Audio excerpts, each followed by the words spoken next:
Bienvenidos y bienvenidas a todos. Nosotros somos el grupo de niños, niñas y adolescentes periodistas de la plataforma de Infancia y Adolescencia. Mi nombre es Lautaro de los Santos y me encuentro justo a mis compañeras Aldana Rodríguez. Valdi, ¿cómo andás? Muy bien, gracias. Me alegro. Y Romina Arias. Romy, ¿cómo andás? Bien, ¿igual, Lautaro? Bien, me alegro, Romy.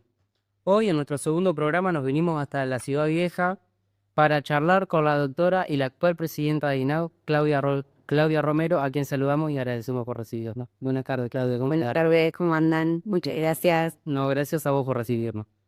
Claudia, te comento, para comenzar vamos a realizar unas preguntas un poco más personales para distendernos y entrar en clima y después sigamos con la tema. Perfecto. Voy a bajar. Claudia, ¿cómo te recordás de niña? Chiquita como ahora, ¿no? Que siempre era la primera de la fila. Creo que era una niña divertida, me gustaba mucho jugar, rodeada de amigas y amigos, en familia. Siempre pienso que tuve una infancia bien linda. Tengo un hermano, me acuerdo jugando mucho en barra, en un galpón que teníamos en casa, así que como que el juego era bien presente en mi vida de niña. Bien. ¿Jugás a ser doctora? ¿Jugaba a ser doctora? No, jugaba a otras cosas, porque la verdad que ser doctora no era algo que yo me imaginaba que iba a hacer desde chica. Quería hacer otras cosas. Mi madre era maestra, quería ser maestra. Mi padre trabajaba en Pluna, entonces quería ser azafata. Después quería ser escribana porque me gustaba escribir. En algún momento quise ser actriz, me imagino. Y lo de la definición de ser doctora, tenía juegos de doctora, eso es verdad, porque tengo todavía de esas, viste, que las madres que guardan en las cajas. Tengo un jueguito de doctora, pero no era lo que me jugaba. Yo te voy a contar una cosa que me había pasado cuando era chica, que a mí, por ejemplo, me amenazaban con que me iban a llevar al INAU cuando me portaba mal o no me iba mal en la escuela. Entonces yo te quiero preguntar si a vos te amenazaban con llevarte al INAU cuando eras chica. No, no me amenazaban con llevarme al INAU. En mi época no se llamaba el INAU. Tenía otros nombres. Nosotros decimos que a veces ha cambiado de nombre esta institución, pero no ha cambiado de prácticas. Tenía compañeros en la escuela que eran en ese momento el consejo del niño. Me acuerdo de los nombres de ellos. Uno se llamaba Carlitos, que era el que estaba siempre, nos iban entrando de la mano, era chiquito igual que yo. Entonces entrábamos juntos, y otro que se llamaba Nicolás. No, justamente mi hijo mayor se llama Nicolás. Pero eso es algo que me interpela desde que soy presidente. Esto de si te portas mal, te llevo al INAU, porque hay una lógica de pensar que los gurises y las gurisas que se portan mal están en el INAU, y es todo lo contrario. A los gurises y a las gurisas con los que se portaban mal son los que están en el INAU. Bien, ¿cómo eras de adolescente? ¿Eras enamoradiza o muy rebelde? No, era de las dos cosas. Enamoradiza absolutamente. Me acuerdo que entraba a mi casa y decía, ahora sí me enamoré. Me duraba una semana y después decía, ahora de verdad, en serio que me enamoré. Sí, me re enamoré. Era re enamoradiza. Me hacía todas las películas, todo, escuchaba música, me cerraba en el cuarto, leía libros de amor, re enamoradiza. Y rebelde un poco también, o sea, era como medio líder así de ir, ¿no? Y de militar en espacios y de ir, pero era más enamoradiza que rebelde. ¿En qué momento te diste cuenta que querías trabajar con las infancias? Bueno, creo que desde siempre esto que les contaba, que mi madre es maestra, ahora es jubilada, y me encantaba ir con ella a la escuela y estar con las niñas y los niños, y a medida que fui creciendo me encantaba ir y me encantaba ayudarla a trabajar. Y después cuando me fui definiendo y empecé a ser doctora, primero pensé que iba a trabajar con adultos, pero después dije, tuve un viaje a Honduras cuando me estaba por recibir, que fue una brigada que se armó por un huracán que hubo en Honduras. Entonces fuimos como una brigada médico-solidaria, como si fueran los Médicos Sin Frontera, pero con una lógica distinta.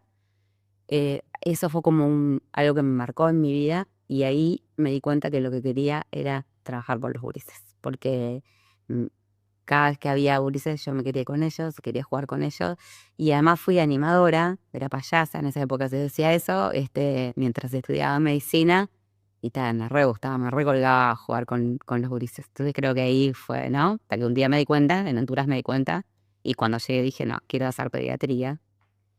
Y después, haciendo la práctica de la medicina en pediatría, me di cuenta que desde la salud no podía resolver los problemas más profundos que tenían los polices. Y, y nada, y ahí me di cuenta que en realidad lo que yo quería era defender los derechos de las niñas, de los niños y de los adolescentes. Y bueno, en esa trayectoria después fui como incursionando en lugares donde los gurises tenían la razón de ser. Cuando te propusieron ser la presidenta de INAF, ¿vos te acordás de lo primero que pensaste? ¿O qué te llevó a decir que sí? Sí, me recuerdo porque yo no venía acá. Yo estaba atendiendo en el consultorio de pediatría y bueno, y estaba en el consultorio y sonó el teléfono y decía Yamandú y dije, ay, será el padre de algún niño porque en realidad atendía era el presidente y entonces me empezó, ¿no? Entonces me dijo, lo menos. Y todo Yamandú. Le dije, un momentito, le dije estaba atendiendo, era un papá que estaba con su hijo atendiendo. Y un momentito, entonces salí. Y bueno, Yamandú me dijo que quería hablar conmigo por el tema del INAU, que quería tener una conversación, que él iba a hablar también con su equipo. Y después me llamaron parte del equipo, me llamó Alejandro de Pacha Sánchez también, y me propusieron, y en realidad dije que sí inmediatamente. Y lo primero que pensé fue, si yo me considero una militante de las infancias y de las adolescencias, y en este lugar hay mucho para hacer, yo no puedo decir que no ahora, tengo que decir que sí. Y para mí era muy, muy, muy importante la opinión de mis hijos. Yo tengo 3 hijos, Nicolás, Santiago y Belén, y era lo que quería que me dijeran, y algunos otros perfectos, mi hermana, y también mi madre también, pero sobre todo mis hijos, y los 3 me dijeron, tenés que hacerlo, mamá. Entonces, ahí como que fortalecí mi decisión. Me daba como mucho miedo de poder hacer las cosas, pero me daba como mucha motivación. Es el lugar donde tengo que estar, yo tengo que estar ahí. Y muchas veces me dijeron, no sé si felicitarte o no, porque agarraste un hierro caliente. Yo decía, no, felicítame. Estoy en el lugar de verdad que quiero estar.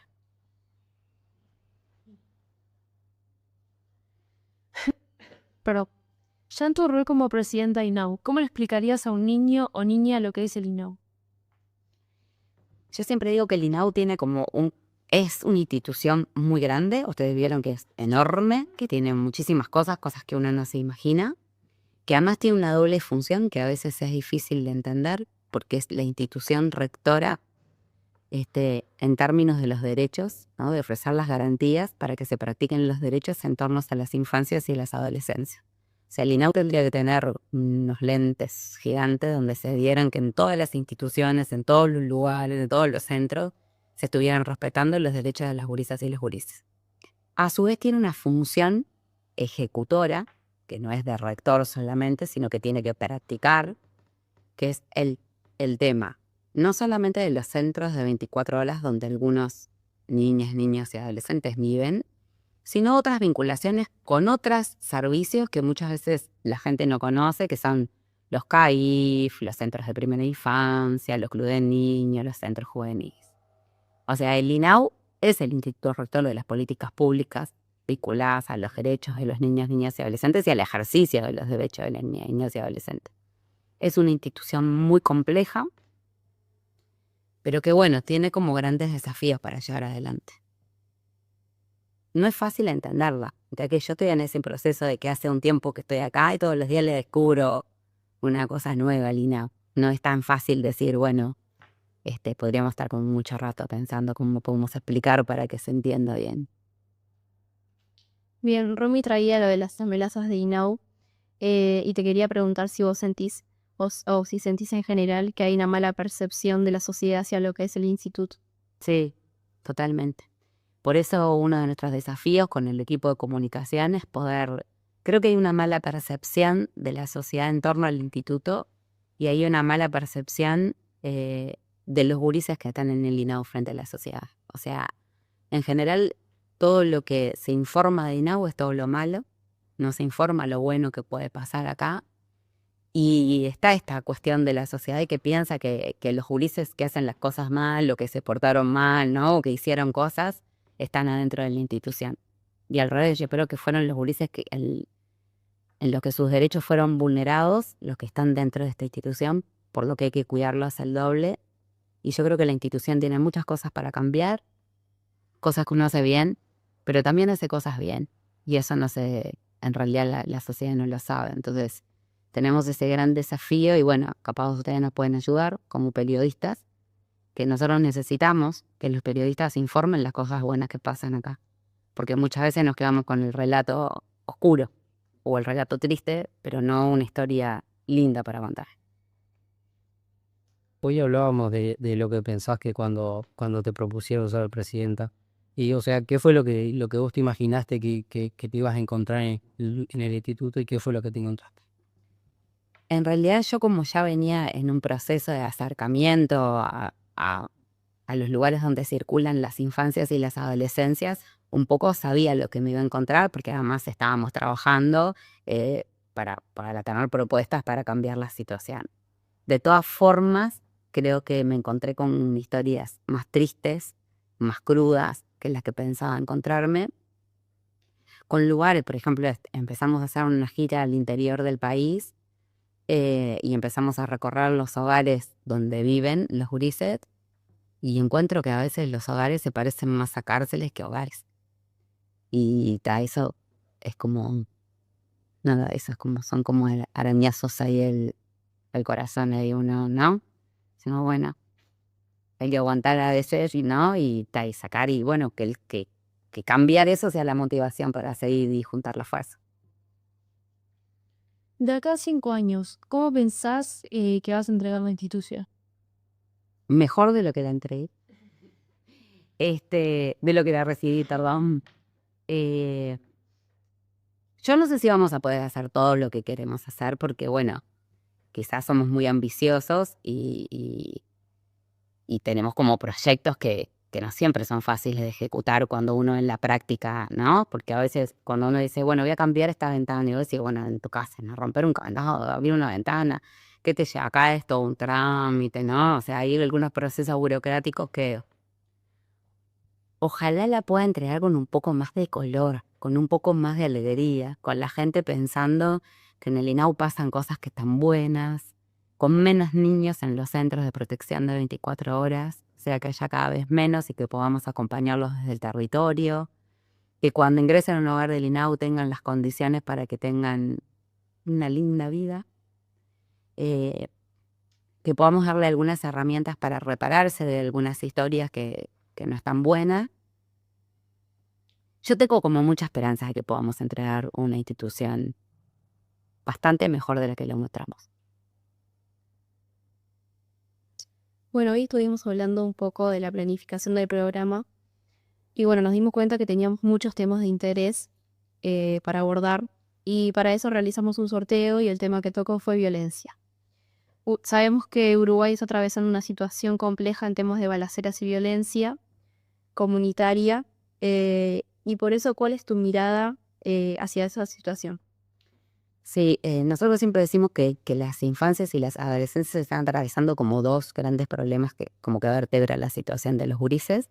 Uno que tiene que ver con la pobreza en sus distintas formas de expresión y otro que tiene que ver con la violencia. Una violencia que está creciendo cuantitativamente, o sea, cada vez hay más registros de casos de violencia y hay muchos que no están registrados.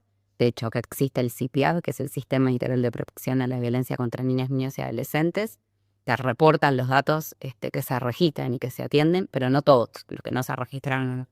Y eso va en aumento año a año. Sino que también lo que ha aumentado son las formas de expresión de diferentes formas de violencia y la crueldad con la que se ejercita la violencia, ¿no?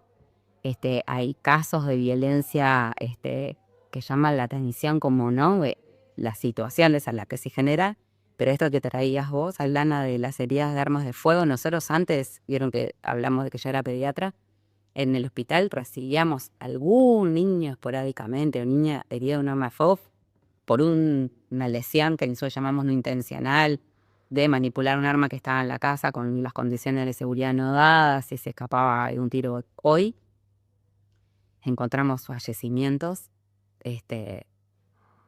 y heridos de arma por porque están destinadas esas balas a los gurises. Entonces, lo que nosotros estamos pensando es la violencia forma parte de nuestro plan estratégico, o sea, es un tema que nos preocupa y que nos ocupa.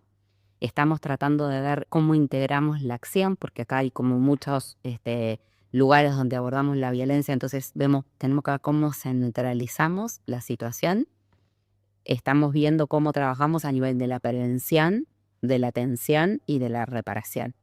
Por ejemplo, estuvimos de viaje hace poco con gente del directorio y con otros integrantes del Ministerio de Salud Pública y de la Urbanización Civil, y fuimos a conocer un proyecto que se llama Barnahus, que es para la atención a la violencia sexual, que es un dispositivo, es una casa donde se atienden niñas, niños y adolescentes víctimas de violencia sexual, y que tiene como principios, el centro está en los gurises y vieron que acá si hay una situación de violencia uno tiene que consultar en el hospital, después pasar por un lado, se le pregunta, después viene de la parte de la justicia, le preguntan, vamos, nosotros le preguntamos.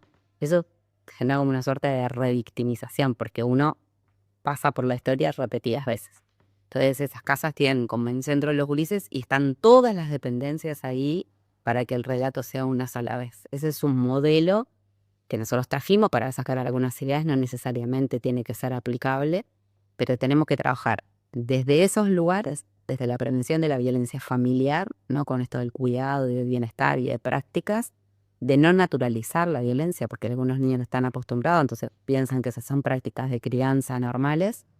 También de trabajar las seguridades en esta cuestión de los territorios, porque sabemos que estamos atravesados por situaciones de consumo, de explotación sexual, y ahí estamos trabajando también con otras, ¿no? Y por ejemplo, ayer estuvo el Plan Nacional de Seguridad Nacional, y lo que decían es, a veces algunas cuestiones con el urbanismo que uno lo piensa, que haya luces, ¿no? Que vos tengas un barrio y que haya luces, que haya lugares donde llegar. Bueno, ahí estamos trabajando con otras instituciones del Estado para ver cómo podemos asegurar, por ejemplo, territorios seguros, para tratar de disminuir la violencia territorial. O sea, para cada forma de violencia habrá que asegurar una línea de acción, o muchas.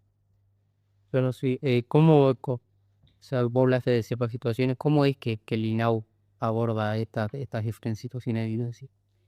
Bueno, hoy tenemos el CIPIAD, que es el Sistema de Protección Integral de la Violencia. El CIPIAD tiene centros de recepción local donde se reciben las notificaciones y cuando hay una denuncia por una violencia, o cuando hay, por ejemplo, una maestra detecta una situación de violencia, o cualquier persona que quiera acercar, ahí hay un centro de recepción que recepciona la situación.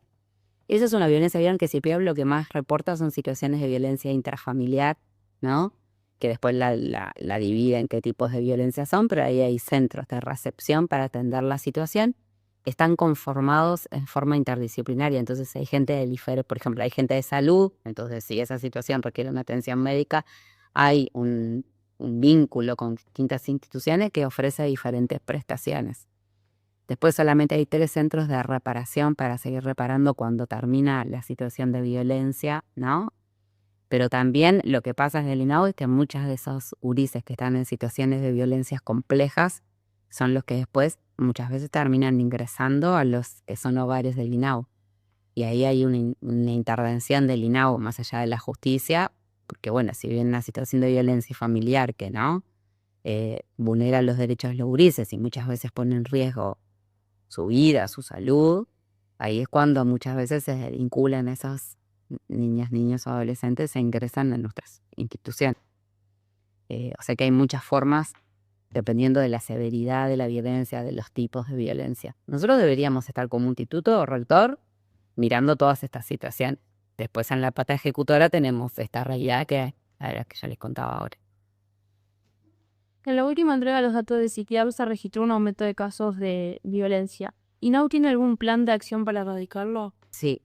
Una cosa que me parece importante es que se registró un aumento, que es el aumento del número de los casos registrados, ¿no? Porque a veces uno dice cuánto aumentaron, no sabe bien, porque son los que se registran, los que se atienden. Muchas veces vemos, después que nos enteramos de una situación de violencia, que no se había registrado, ¿no? Y no estaba. ahí lo que te decía es que nosotros estamos trabajando en esta cuestión del eje de violencia con otras instituciones, porque, por ejemplo, abordar la violencia territorial, en esto que decíamos de la salida de arma de fuego, es distinto a abordar una violencia que pueda acontecer en una familia, ¿no?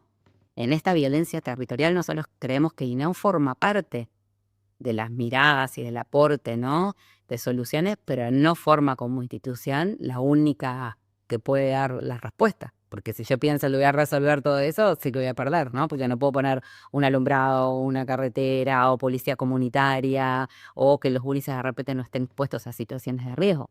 Muchas veces lo que nosotros decimos es, ¿por qué hay chiquilines expuestos en la calle, en la esquina, ¿no?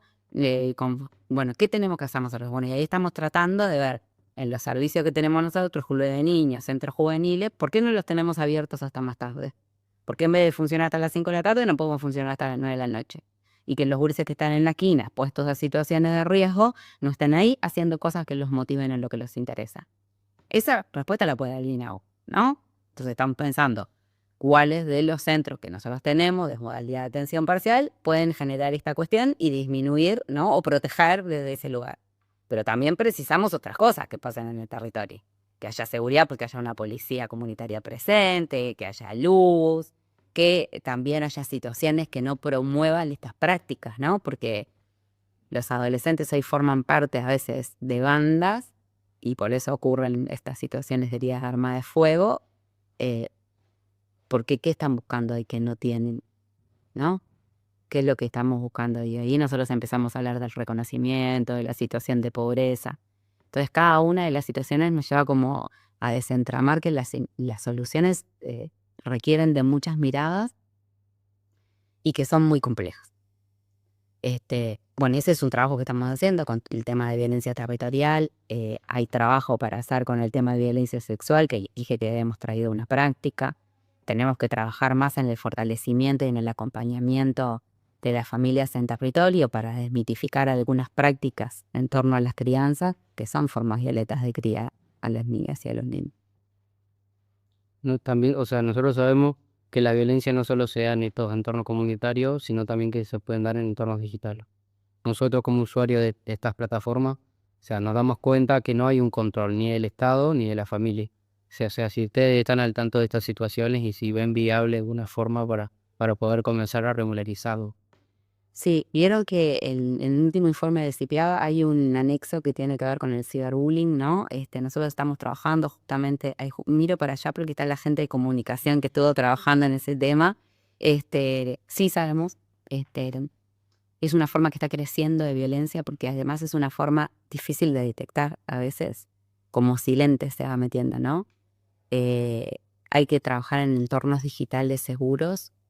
Eso requiere mucha educación, o sea, ahí hay que trabajar mucho desde la institución, pero con otras instituciones, por ejemplo, imagino con educación, porque los juicios están ahí, porque además en general todo el mundo accede a un celular, a una computadora, y cuáles son los elementos de alarma que tenemos que tener. Entonces yo creo que ahí hay un trabajo para hacer con los propios adolescentes, ¿no?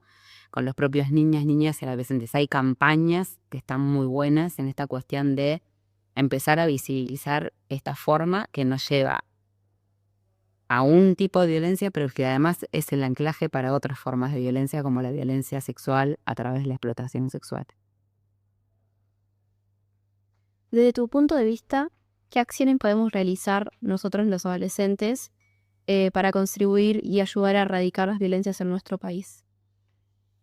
Primero, participar. A nosotros nos parece que la participación de niñas y adolescentes es fundamental. De hecho, nos tienen que ayudar a ver cómo podemos hacer para que participen, ¿no? Porque uno dice, bueno, no tenemos el CAC, que es el Consejo Asesor Consultivo, que hay un integrante por departamento, titular y suplente, y que los eligen en los territorios, pero muchas veces hay algunos gurises que dicen, yo no sé, sabía que tenía que elegir aún. Más allá del CAC, ¿no? Y de propia, ¿cómo podemos hacer nosotros del INAU? ¿Qué se les ocurre a ustedes de hacer para que tengamos la voz de las y los adolescentes con nosotros? Yo necesito que vengan las y los adolescentes y golpeen y digan, Claudia, mira, tenemos una idea para esto. O sea que para nosotros la participación de ustedes es fundamental. De hecho, por ejemplo, le pongo un ejemplo. Estuvimos con la red de egresados de INAU, Ulises que pasaban por el INAU y se fueron, y tuvimos varias reuniones y los escuchamos y decimos, nos aportan mucho más ideas de las que se nos hubiesen ocurrido a nosotros. Hoy hablábamos también de eso. Capaz nosotros también pensamos en una lógica de nuestras historias de vida y de nuestros años, ¿no? Yo desde mi edad, que es diferente a la de ustedes, y ustedes capaz que ven soluciones mucho más cercanas a sus pares que las que puedo yo ver desde mi edad. Entonces, participar, escucharlos, pero no esta escucha antigua, ¿no? Uno a veces dice, hay que escucharla, hay que participar, y después quedan como las ideas de los gurises encajonadas. A mí me encantaría tener un programa de INAU que lo generen los propios adolescentes. Decir, bueno, vinieron los adolescentes y trajeron estas ideas, ¿no? Y dentro de nuestro eje estratégico tenemos estas columnas, pero esta es la que está propuesta a los adolescentes. Participamos de una actividad de jóvenes en Malvin Norte, y los gurises y las gurisas decían, bueno, nosotros queremos más alumbrado público, queremos más calles asfaltadas donde llegue locomoción, porque de repente los lugares donde nos deja el ómnibus son a pila casa porque las calles no están pavimentadas, entonces nosotros, el ómnibus no entra, entonces quedamos más lejos, entonces nos exponemos a riesgo. Eso lo decían los gurises y los mí. Así que nada, las puertas están abiertas no solo para su función de periodistas, sino también de colaboradores, acá, de ideas. Bien, llegando un poquito al final del programa y como cierre, ya que los encontramos un poco en el mes de la niñez y la juventud, ¿qué reflexión nos dejarías a nosotros sobre las infancias y las adolescencias?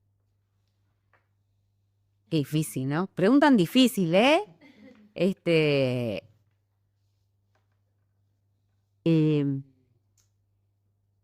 En la vida todos transcurrimos, o bueno, si tenemos la suerte, ¿no? De vivir, transcurrimos como muchos tramos. Desde la medicina o desde la ciencia, se habla de 2 ventanas de oportunidades en la vida de las personas. Una es la primera infancia y otra es la adolescencia. A mí hay 2 ejemplos que me gustan mucho porque me parece que explican muy bien lo que pasa en ese cerebro, que es en la primera infancia, si las condiciones favorables están dadas, y las condiciones favorables tienen que ver con la familia, con el amor, con el cuidado, con la alimentación, con la casa, con la vivienda, con esto que hablábamos, ¿no? De las seguridades. Ese cerebro se arboriza, crece. Es un árbol que empieza a crecer, ¿no? Ramas, hojitas. Vieron que el cerebro tiene como una suerte de neuronas y parece como un árbol así. Si las condiciones no están dadas, ese árbol es como un árbol seco. Pero si se arboriza y crece como árbol, en la adolescencia, que es la segunda ventana de oportunidad, ese árbol se poda. Y uno tiene que podar lo que no sirve, ¿no? Lo que está seco, esa fruta que no creció, y dejar las hojitas verdes para que florezcan o den frutos. Si uno poda mal, se queda con lo malo, ¿no? Y deja lo bueno. Hay otro ejemplo que dice que en la primera infancia uno llena la biblioteca, la llena de libros, y en la adolescencia uno saca todos los libros porque es como el reordenamiento y vuelve a llenar esa biblioteca con lo que sirve y deja fuera lo que no sirve. Y bueno, y nosotros creo que la reflexión es esa, que como país, que como sociedad, tenemos que cuidar esas ventanas de oportunidad en las niñas, en los niños, en las y los adolescentes, que nosotros ahora tenemos la oportunidad de cuidar esas ventanas de oportunidades. Yo como presidenta del INAU tengo un lugar de muchos desafíos para poder ayudar a cuidar esas ventanas de oportunidades, pero creo que todos como sociedad podemos aportar a cuidarlas y a cuidarlos. Entonces, quizás es invitar a la sociedad que vea en la institución, en el INAU, un lugar donde podamos cuidar a las infancias y a las adolescencias, y donde doblemente tenemos que cuidar a las gurisas y a los gurises que están en esta institución. Me encantó. Soy linda la metáfora del agua, me encantó todo. Muy Bueno, gracias. qué difícil que pregunta. Estoy en cámara, lo corten. Nada, ya llegamos al final. Muchas gracias a todos por escucharnos. Muchas gracias a vos, Claudia, por recibirnos. Nos vemos la próxima. Estaba en cámara nada más. Bueno, nada, es parte de ser, ¿no? Una natural. No, muchas gracias, Arte de la RDD, se me había de verdad que está bueno recibirla y recibirte. Y tienen las puertas abiertas. Quizás otro día no vengan como periodistas, sino aportar ideas. Así que bueno, gracias por este espacio. Siempre me gusta estar con las adolescentes y las adolescentes.